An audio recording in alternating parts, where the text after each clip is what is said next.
dealing with negative externalities in a free market.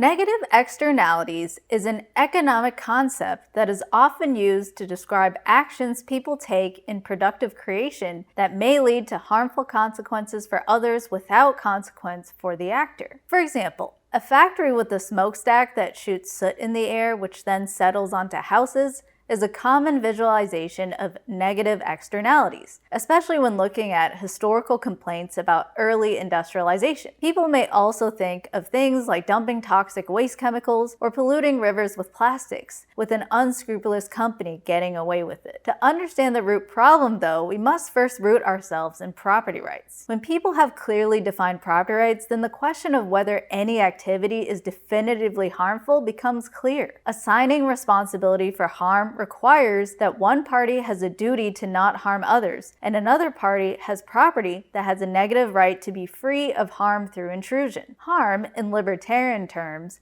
means that someone's property rights are violated by physical intrusion through trespass, and that trespass may lead to damage of one's body or outer property in either hurting function or rightful occupation. To help you understand this, think about an unowned tree in a wild forest. If a tree is not owned, then carving your name into the tree with a pocket knife cannot be said to be a harm because no one owns the tree, and thus you have a right to carve into the tree as the act harms no other person's property. However, if you took your own toxic chemicals, poured those chemicals next to the tree, and those chemicals then ran down into a river that then poisoned someone else's private well, that would be a clear example of how your actions, using your property rights, cause harm to a third party directly and discernibly. Negative externalities must be defined within these bounds of property rights for there to be justice. Otherwise, people are just complaining about things they don't like with no discernible specific harm to property rights. Libertarian theory limits what is constituted as a harm to unique intrusions of physical trespass with direct causation from the property rights of others. To be a harmful intrusion for negative externality purposes, the action must directly cause damage or be the proximate cause of damage, without which the harm could not have taken place. It also must be specific and not just a general aspect of human civilization that all partake in. To help you see what this means,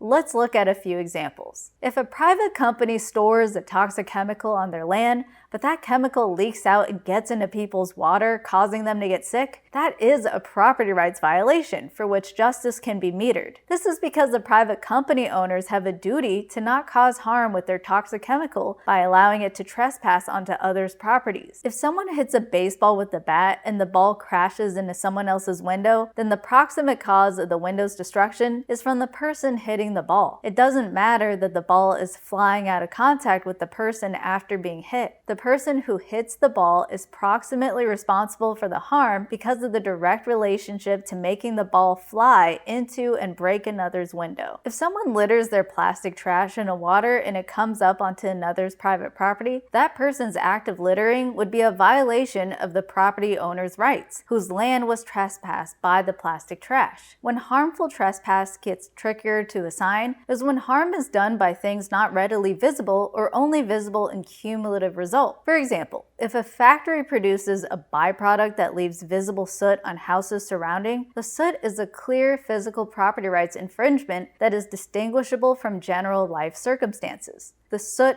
byproduct is a physical intrusion on the home, visible and concerning. If a factory produced a byproduct that was not readily visible but caused clear and unique harm to health, that would be a property rights violation as well. For example, if the company released a toxic gas that was not visible to the human eye, but the gas caused people surrounding to become sick, that would be a clear causation of property rights intrusion causing harm from the unique toxic chemical released. On the other hand, sound waves, which are vibrations of air molecules, are not automatically a violation even if there is ripple effect from hearing sound. The reason why is that sound is vibrating around us generally, and general vibrations that are audible are not automatically destructive of property. For sound to be destructive, it would have to cause physical changes, such as vibrating items in a home, or cause unique harm to the eardrum, such as playing a sound loud enough to sustain hearing damage to another who is on their own property. In this way, people are limited to dealing with nuisance through property rights, whether it's choosing to live on land with buffer room, choosing better insulation, or choosing to try to de-escalate a nuisance sound if needed through request or retaliation in kind in case the sound-making party does not get the message. And this limitation pairs with the general idea that nothing can be counted as a negative externality of pollution if it is something all people generally share in. For example,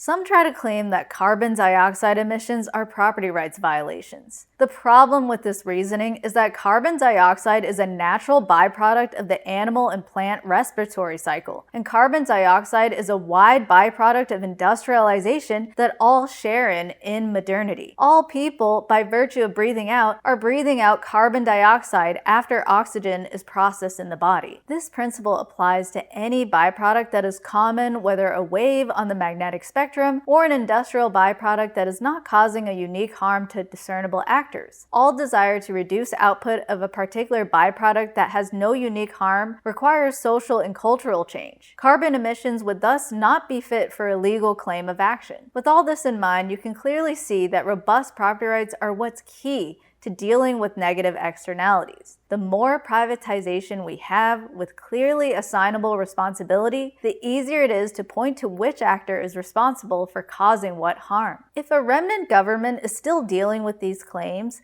the ethical path forward is to increase privatization and respect of private property to make it so that legal claims for distinct property rights violations are actionable. If dealing with market-based dispute resolution, those same principles would apply for any private arbitration or mediation service. And when people start mentioning the what-abouts, don't forget to show them the compared to what's. The government does not provide perfect restitution or protection now, as we've seen from the 2010 BP oil spill liability caps on certain damages to the EPA releasing over 3 million gallons of contaminated wastewater into the Colorado River system in 2015. Privatization with clear boundaries for responsibility solves these problems. Anything less continues to shift around the blame.